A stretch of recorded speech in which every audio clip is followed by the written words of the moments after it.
Welcome back, citizens of Mystery Republic. We are diving into an unsolved cold case, originally written by Charles Dickens, a mystery where the ultimate truth was taken straight to the grave. In the summer of 1870, right as the story reached its boiling point, Dickens suffered a fatal stroke. He died mid-sentence with exactly half the manuscript written, leaving behind no notes, no outlines, and no clues. The killer's identity was frozen in time forever. Let's begin the story. It's a stormy Christmas Eve in a quiet, moody cathedral town called Cloisterham. The wind is howling loud enough to shake the stained glass windows, and tree branches are snapping in the freezing dark. A wealthy young heir named Edwin Drood goes out that night after dinner with two men. One who secretly harbors a terrifying, psychotic hatred for him, and another who's hopelessly obsessed with his fiancée. By morning, Edwin is completely gone, vanished off the face of the earth. There is no body. There is no murder weapon. All that turns up days later is a gold watch dredged from the bottom of a freezing river, and a trail of suspects living dark, twisted double lives. To understand how a young man vanishes into thin air, you have to look at the web of toxicity and obsession surrounding him. At the center of it all is a man named John Jasper. To the public, Jasper is the ultimate pillar of the community. He's the choir master at the local cathedral, a pale, quiet, deeply religious man who spends his days surrounded by sacred music. But behind closed doors, Jasper lives a dark, disturbing second life. Late at night, he sneaks off to the grimmiest, most dangerous underground opium dens in London, getting high off a pipe to escape a violent inner madness that plagues his mind. And Jasper has a secret. He is utterly, dangerously obsessed with a young woman named Rosa Budd, who happens to be his own music student. There's just one massive problem. Rosa is engaged to Jasper's favorite nephew, Edwin Drood. On paper, Edwin Drood has it all. He's young, handsome, rich, and training to be an engineer. But in reality, Edwin is a bit cocky, self-absorbed, and oblivious to the dark dynamics playing out around him. His engagement to Rosa wasn't born out of passionate romance. It was an arranged marriage set up by their late fathers when they were just children. Because of this, the relationship feels less like a true love story and more like an awkward sibling dynamic or a mandatory business contract. They bicker constantly, and deep down, neither of them is sure they actually want to spend the rest of their lives together. Jasper, watching all of this unfold from the shadows, is tormented by it. He has to sit back and watch his young nephew effortlessly hold the heart and future of the woman Jasper would literally kill to possess. Then a wild card enters this powder keg. A young man named Neville Landless arrives in town with his twin sister Helena. Neville is a newcomer to Cloisterham, studying under the local clergyman, Mr. Crisparkle. Neville is fiercely protective, fiercely emotional, and possesses a notoriously explosive temper. The moment Neville sets eyes on Rosa Budd, he falls instantly in love with her. And the moment Neville meets Edwin Drood, the two instantly clash. Neville thinks Edwin is a spoiled, arrogant brat who treats a wonderful girl like Rosa like a mere piece of property. Edwin, insulted by this newcomer's attitude, treats Neville with total condescension. During a casual gathering at Jasper's place, an argument breaks out, drinks are thrown, and wild threats are made. And who is quietly standing in the background, fanning the flames of this hatred? John Jasper. Jasper plays both sides masterfully. He whispers in Neville's ear, feeding his resentment toward Edwin while simultaneously warning the town's prominent citizens, like the pompous auctioneer Mr. Sapsay, about Neville's dangerous, violent temper. Jasper is setting up a narrative. He is carefully building a fall guy. Meanwhile, Jasper begins engaging in strange, sinister activities around the cathedral. He befriends a local stonemason named Durdles, who knows every nook and cranny of the cathedral's underground crypts. Jasper takes a late-night tour of the tombs with Durdles, plying the stonemason with heavily drugged wine. While Durdles passes out, Jasper explores the dark vaults alone, paying special attention to a mound of quicklime, a chemical capable of completely dissolving human flesh. This brings us to Christmas Eve. The worst storm in decades slams into Cloisterham. The sky turns pitch black, chimney pots are ripped off roofs, and the local river overflows its banks. It feels like the end of the world is rolling over the town. Attempting to play the role of the peacemaker, Jasper invites both Edwin and Neville over to his apartment above the cathedral gatehouse for a reconciliation dinner.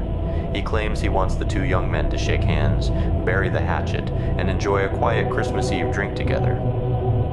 On the surface, the dinner goes surprisingly well. The men talk, the wine flows freely, though it's clear Jasper may have heavily spiked the drinks, and the hostility seems to melt away. Around midnight, with gale-force winds screaming through the streets, the dinner winds down. Edwin and Neville decide to leave Jasper's place together to walk down to the river to watch the wild storm kick up the water. That walk down to the river is the last time anyone ever sees Edwin Drood alive. The next morning, the storm subsides and the nightmare begins. Edwin fails to show up for his morning appointments. His room is untouched. He hasn't packed a bag, he hasn't left a note, and nobody can find him. Suspicion immediately hits Neville Landless like a freight train. He was the last person seen with Edwin. He has a publicly documented violent temper, and to make matters look 1,000 times worse, Neville was already scheduled to leave town early that very morning for a solitary hiking trip. A mob of local townsfolk catches up with Neville on the road. They tackle him, search his belongings, and drag him back to town. When the police inspect his heavy walking stick, which he had bought just days prior, they discover bloodstains on it. The police bring Neville in for interrogation. Neville insists he's innocent. He swears on his life. Yes, Edwin and I walked down to the river. Yes, we watched the storm. But we said our goodbyes peacefully. I walked home alone, and I have no idea where he went. As for the blood on his stick, Neville claims he got into a scuffle with some locals who tried to jump him on his hike. Without a body, the local magistrate cannot officially charge Neville with murder, but the court of public opinion has already found him guilty. The entire town turns against him, branding him a cold-blooded killer. Neville's life is completely destroyed, and he is forced to retreat to London in disgrace, shadowed by constant suspicion. Days pass. The search for Edwin intensifies. Drag lines are thrown into the freezing River Wear near the cathedral, and finally, the water yields its first real piece of physical evidence. Edwin Drood's gold pocket watch and his jewel-encrusted shirt pin, hooked onto the riverbed timber. The entire town gasps. It seems like the case is wrapped up, right? Neville killed Edwin, robbed him, and threw his body into the raging river during the storm to be swept out to sea. Except, the clues don't actually add up. First off, why would Neville steal a pocket watch and then toss it into the river right next to the scene of the crime? Second, Jasper's behavior after the disappearance starts turning extremely bizarre. When Jasper hears that Edwin is missing, he doesn't just grieve. He collapses into violent, hysterical fits, shrieking and tearing at his clothes. But then, Edwin's guardian, Mr. Grugis, drops a massive bombshell that changes the entire motive of the crime. Right before that fateful Christmas Eve dinner, Edwin and Rosa had secretly met in private and mutually agreed to break off their engagement. They had decided they weren't right for each other and agreed to stay just friends. Edwin hadn't even told his uncle yet, though he was carrying a precious gold ring given to him by Grugis, meant for Rosa only if their commitment was absolute. Since they broke it off, Edwin kept the ring hidden in his pocket to return to Grugis. This meant that Edwin was no longer marrying Rosa, meaning Neville had zero reason to kill him out of romantic jealousy anymore. When Jasper learns from Mr. Grugis that the engagement was off, he doesn't feel relieved. He looks utterly horrified, collapsing to the floor. It's as if he realizes he committed or orchestrated a horrific murder for a reason that didn't even exist anymore. From that moment on, Jasper switches modes. He openly vows to dedicate the rest of his life to hunting down his nephew's killer and sending them to the gallows, fixating all his venom on Neville. Meanwhile, the plot thickens even further. Rosa, terrified out of her mind, flees Cloisterham for London to seek protection from her guardian, Mr. Grewgious. She reveals that Jasper had cornered her in a garden and explicitly threatened her. He told her that if she didn't surrender to his love, he would use all his power to make sure Neville was hanged for Edwin's murder. Jasper's mask had completely fallen off. And then, a wild card enters the picture. A mysterious older gentleman calling himself Dick Datchery arrives in Cloisterham. Datchery has an abnormally thick head of white hair, almost like a poorly fitted disguise, and an unnatural habit of watching Jasper's every move.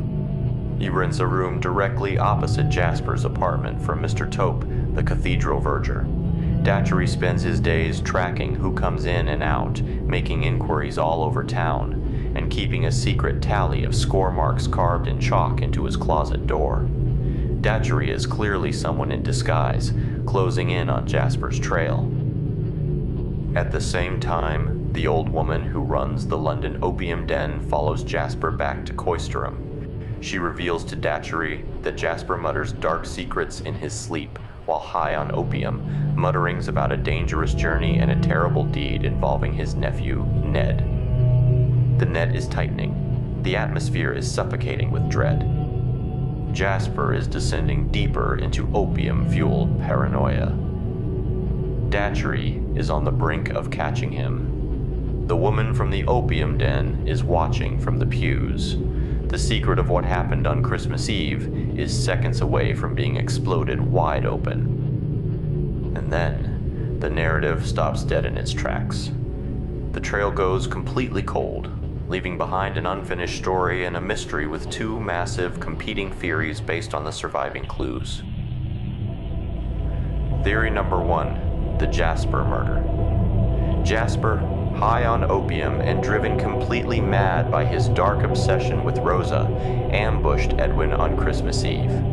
He strangled Edwin using a black silk scarf, a detail explicitly noted in the text, and dumped Edwin's body into a vault in the cathedral graveyard, covering it in quicklime to dissolve the remains.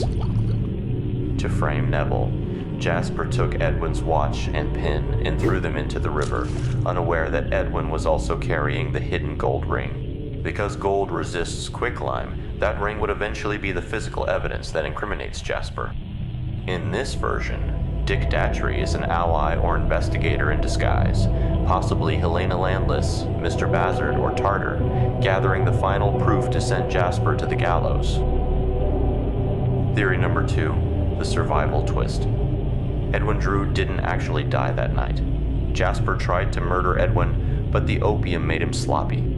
Edwin survived the attack, escaped into the storm, and realized his own uncle was a monster trying to kill him. Instead of coming forward right away, Edwin went into hiding and returned to Cloisterham in disguise as none other than Dick Datchery, wearing a white wig to keep his uncle from recognizing him, while he gathered the evidence needed to expose Jasper's true nature. Was Edwin Drood crushed and dissolved in a forgotten stone vault by a madman? Or was he playing the ultimate game of cat and mouse with his uncle from behind a mask? The answer remains buried in the shadows of Cloisterham forever.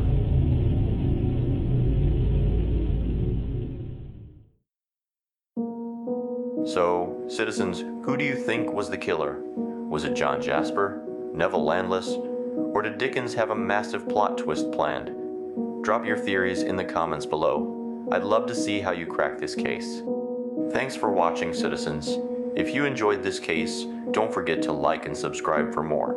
See you next time.